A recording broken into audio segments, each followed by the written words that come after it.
Robert Spencer here for Jihad Watch, a program of the David Horowitz Freedom Center and for the Center for Security Policy. President Trump recently signed a congressional resolution about the events that took place in Charlottesville, Virginia in August. In the resolution, the president is expressing support for the Charlottesville community, rejecting white nationalists, white supremacists, the Ku Klux Klan, neo-Nazis, and other hate groups, and urging the president and the president's cabinet to use all available resources to address the threats posed by those groups. Now that's a great idea, am I right? No sane person supports the Klan or neo-Nazis, and this should put an end to the spurious brouhaha over Trump's post-Charlottesville remarks. But there's more going on here. The key element of this resolution is not its reference to white supremacists, white nationalists, the Ku Klux Klan, neo-Nazis. The key element is the other hate groups phrase. The Klan and the neo-Nazis, in reality, as opposed to leftist fever dreams, are insignificant and negligible forces. Their influence and numbers are so negligible that it is safe to say, even after Charlottesville, that this resolution was most likely not about them at all. This resolution is really all about those other hate groups. And here again we see the palsied hand of the Southern Poverty Law Center. The SPLC has become notorious for classifying legitimate organizations that dissent from leftist ideology as hate groups. The SPLC recently refused to classify Antifa as a hate group.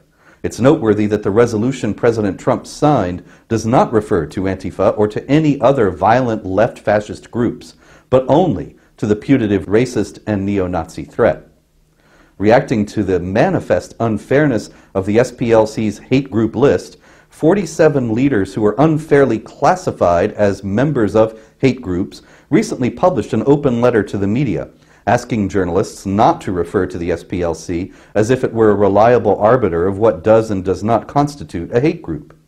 That letter, of which I was a signer, read, "The SPLC is a discredited left-wing political activist organization that seeks to silence its political opponents with a hate group label of its own invention and application that is not only false and defamatory, but that also endangers the lives of those targeted with it."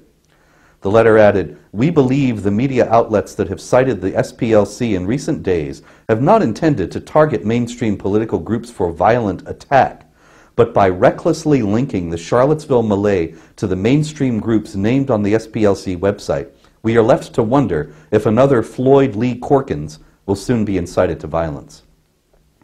Corkins was the leftist fanatic who was inspired by the SPLC hate group list. He went to the offices of the Family Research Council intending to shoot its officials and smear their faces with Chick-fil-A sandwiches. He shot the building manager, who nonetheless was able to stop him before he killed anyone else. The letter calling on journalists to stop referring to the SPLC as a reliable source also stated, "To associate public interest law firms and think tanks with neo-Nazis and the KKK is unconscionable and represents the height of irresponsible journalism.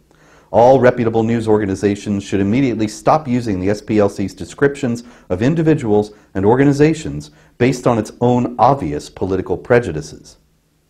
And indeed that's true. But now that President Trump has signed this resolution, the question is larger than simply one of news coverage.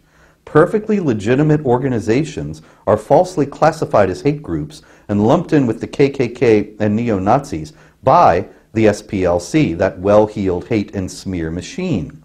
And the resolution states all available resources of the United States government will be used against hate groups. Now keep in mind the fact that when this resolution refers to hate groups, the SPLC doesn't have any competitors. Its hate group list is the only one around. It's the only one government officials will be able to refer to when they begin to put teeth into this resolution. That means that groups opposing jihad terror and unrestricted immigration and defending traditional values could, on the basis of this resolution, be targeted and destroyed by the U.S. government. Now that it has become clear that a great many people who are still entrenched in the Washington bureaucracy are die-hard Obama loyalists who align perfectly with the SPLC's political agenda, this is a very real possibility. This resolution is more of the left using Charlottesville as its Reichstag fire moment to crush all dissent. Trump shouldn't have gone along with this. But once again, the swamp appears to have drained him. I'm Robert Spencer.